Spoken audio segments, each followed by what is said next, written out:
Maya, Maya, hé Maya, faut qu'on y aille.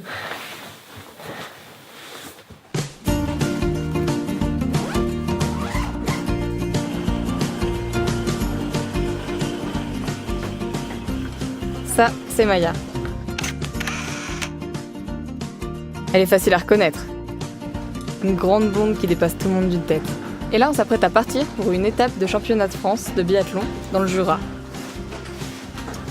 Bon, comme d'habitude, Maya, elle devrait finir sur la boîte. C'est la meilleure de sa catégorie.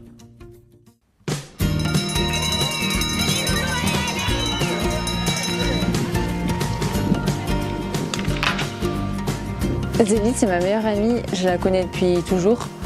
On était à la maternelle ensemble et ensuite au club pendant presque 6 ans. Et là, depuis 2 ans, on est dans l'équipe régionale de biathlon du Dauphiné.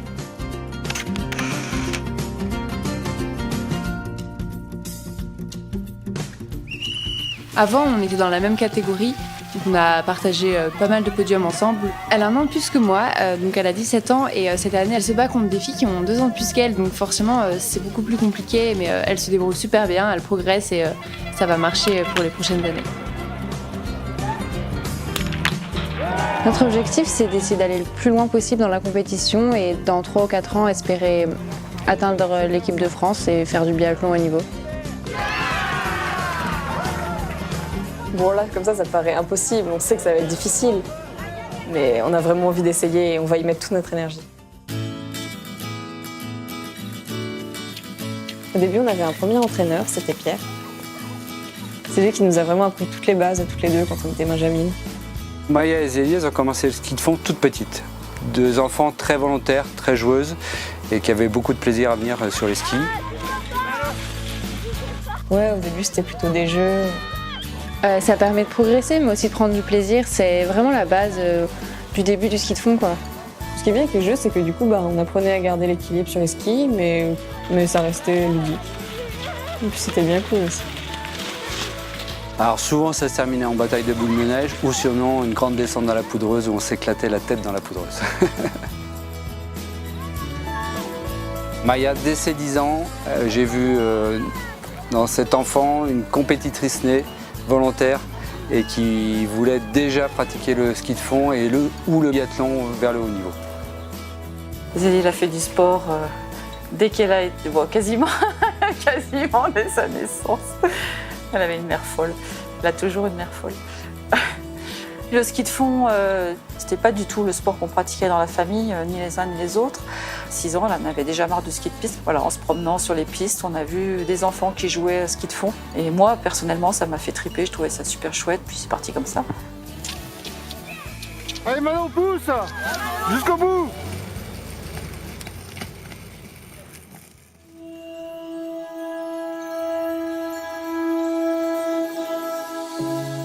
Il y a 2 ans, suite à ces bons résultats, on a proposé à Maya de candidater pour rentrer au comité. Donc elle avait 13 ans et demi. Donc familialement, c'est un gros changement. Voilà, sa fille n'est plus là, elle n'a même pas 14 ans, mais on ne s'est pas posé de questions et on la sentait vraiment prête dans sa tête à vivre cette expérience. L'entrée de Zélie au pôle espoir, ça n'a pas été si facile que ça, parce que c'était vraiment pour elle un choix très important. Elle était vraiment partagée entre cette envie de continuer le cirque à haut niveau et intégrer cette section. Avec Maya, je crois que c'était important aussi. Sa passion, c'était le cirque. Vraiment, c'est vraiment quelque chose qui la faisait vibrer, qui la faisait rêver. Anne m'a appelé en me disant il n'y a que toi qu'elle va écouter, Pierre.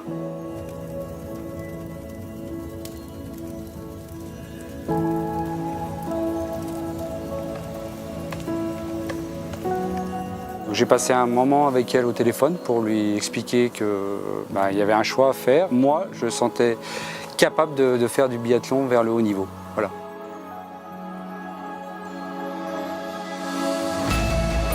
En même temps, si je m'étais pas mis à plein temps au biathlon, je pourrais pas performer vraiment. Donc c'était un choix à faire et je l'ai fait, donc j'ai pas à revenir dessus.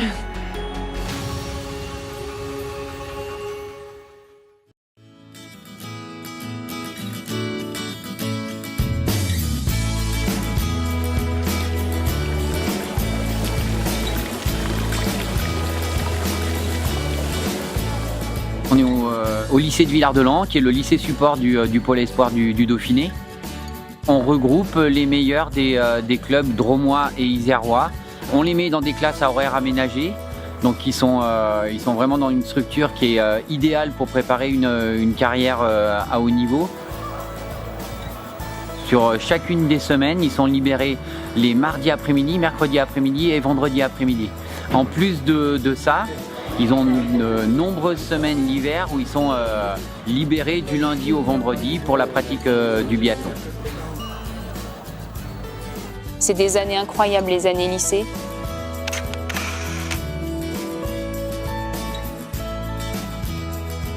C'est des années, moi, qui resteront vraiment toujours gravées parce que tous ces moments de stage où on se retrouve ensemble, où il y a de la confrontation, il y a de la rivalité, mais en même temps, c'est une émulation saine. En fait, ce qui est important, c'est de ne pas miser tout sur le ski. Quoi qu'il en soit, à 30 ans, le ski, ça s'arrête. Que la carrière ait été bonne ou pas. Il y a Martin Fourcade qui peut se permettre d'être à la retraite définitive après sa carrière, mais il n'y en a qu'un. Voilà. Alors c'est beau de vouloir devenir un Martin Fourcade, mais de toute façon, il y a une reconversion à envisager. Le ski c'est bien, mais ça fait partie d'un équilibre et l'équilibre c'est qu'il y a aussi une vie en dehors du ski, quoi. Voilà, donc il faut la préparer. On va terminer le programme.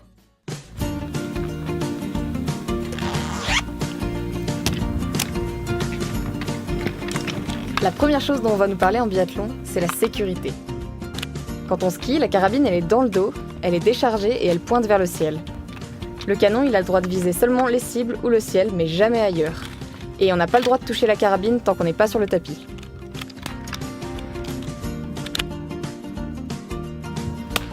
À chaque tir, on enclenche un chargeur et on tire 5 balles, une balle dans chaque cible. On n'a pas le droit de quitter le pas de tir si on n'a pas tiré toutes nos balles, sinon on est direct éliminé. Si quelqu'un sort de ces règles, c'est pas un vrai biathlète en fait. Quand on tire debout, il faut être vraiment concentré. On va toujours tirer avec le même mouvement, et c'est ce mouvement-là qu'on répète à l'entraînement. Couper la respiration. Ralentir le mouvement au maximum. Bouger doucement vers la cible suivante. Restez concentré. Dès que je vois le noir, je tire. Les jambes qui bougent. Ah, je le savais.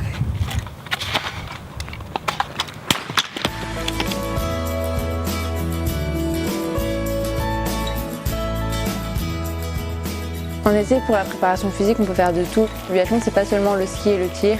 On peut s'entraîner avec tous les autres sports endurants, comme la course à pied, le vélo, le trail, les randonnées. On fait de tout. C'est ça qui est vraiment cool. On peut voyager tout en s'entraînant et ça permet d'éviter une routine.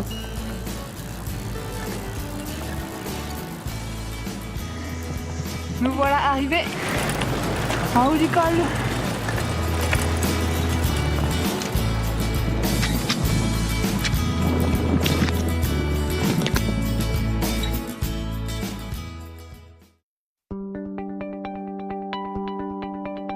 À l'automne, dès qu'il commence à neiger en altitude, on n'a vraiment qu'une seule envie, c'est de rechausser les skis. On veut tout de suite retrouver les sensations de glisse sur la neige. C'est vraiment le meilleur dans ce sport.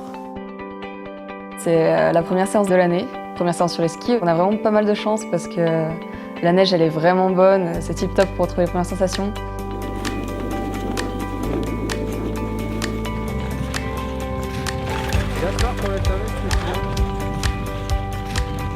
Donc je vous rappelle qu'on est à Tignes, donc 2800 mètres d'altitude. Donc vous allez rapidement quand même rentrer sur des sensations de fatigue.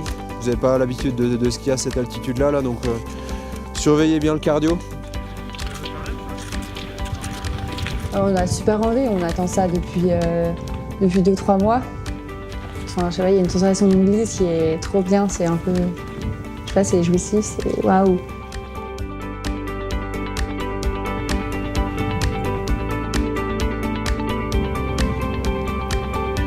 Sur le haut, plutôt que les grandes, là, du coup, c'est quand même vraiment intéressant d'aller se placer tout de suite vers le haut plutôt qu'avoir la rotation arrière et le redressement.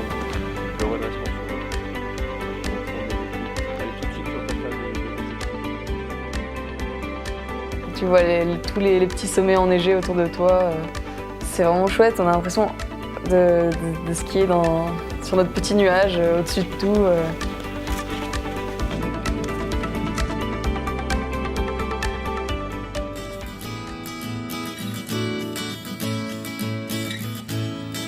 La suite de l'hiver, on passe entre le lycée à Villard-de-Lans et toutes les pistes de ski de fond autour du Vercors pour s'entraîner tous les jours. Quand on se destine à être athlète de haut niveau, en fait c'est un travail quotidien, donc c'est important de s'entraîner tous les jours pour progresser. Et en fait ils ont 4 ans pour espérer entrer dans un groupe fédéral. Et franchement on s'aperçoit que 4 ans, ça passe vite.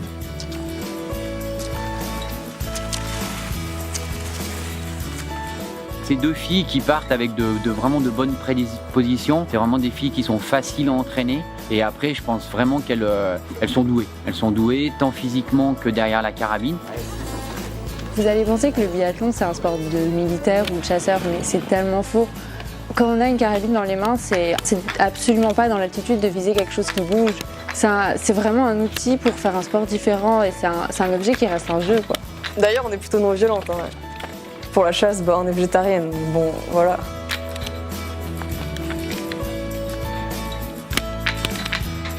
Tu as une balle perdue haut de gauche, le reste c'est correct. Tu fais 4 pour descendre, 3 pour aller à droite.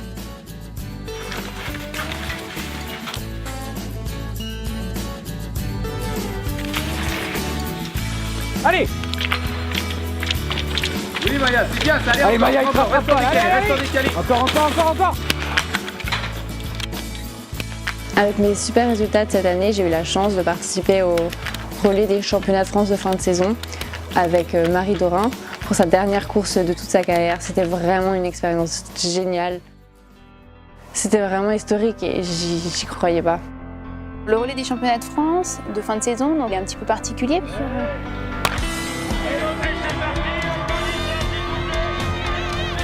Dans chaque relais, donc dans les équipes féminines, on est 3 filles. Il y a une jeune, une junior et une senior. C'est assez sympa parce qu'il y a plusieurs générations. Chacun se bat contre des filles de son niveau. Donc pour nous seniors, on rencontre l'avenir en fait du biathlon français. On a de nouveau un lien avec notre comité. Ça nous permet de connaître un petit peu ces plus jeunes qui sont au lycée, qui s'entraînent, qui passent en fait les étapes par lesquelles nous on est passés aussi. Ce relais, ça a été une course difficile. Les conditions météorologiques étaient très dures à gérer avec un vent fort. J'avais carrément la pression, mais j'ai fait de mon mieux pour me débrouiller. Ensuite, les 2 autres relieuses ont terminé le relais en beauté et c'était juste génial.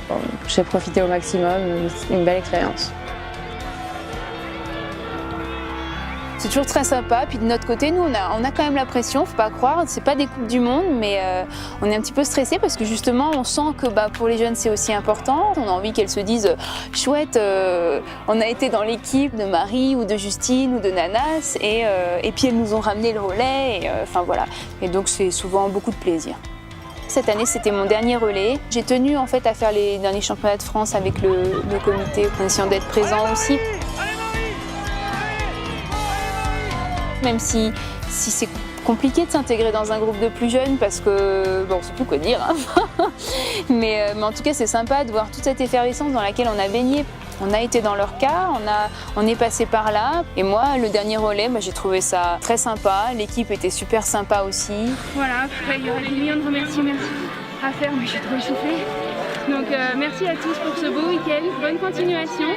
Bon, c'était bien, voilà, dauphinoise jusqu'au bout.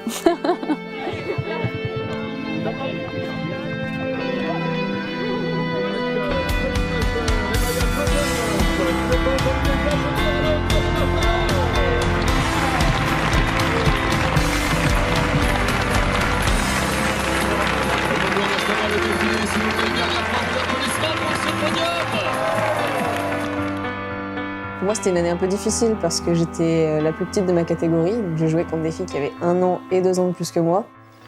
Donc c'était presque impossible de faire des podiums. Mais bon, même si j'étais pas forcément souvent devant, j'ai progressé et je continue à faire beaucoup de volume d'entraînement. Et il faut être patiente, je sais qu'un jour ça payera. Ouais.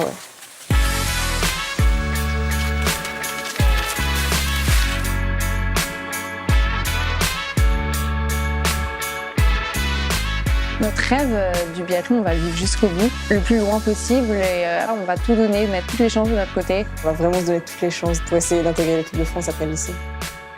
La compétition, c'est un jeu, et quoi qu'il en soit, qui ne tente rien n'a rien. Donc il faut mieux aller au bout de ses rêves plutôt que de se dire « Ah ouais, mais j'aurais bien aimé faire ça, mais j'ai jamais osé y aller ». Donc il faut y aller, c'est pas grave, on rate, ça arrive.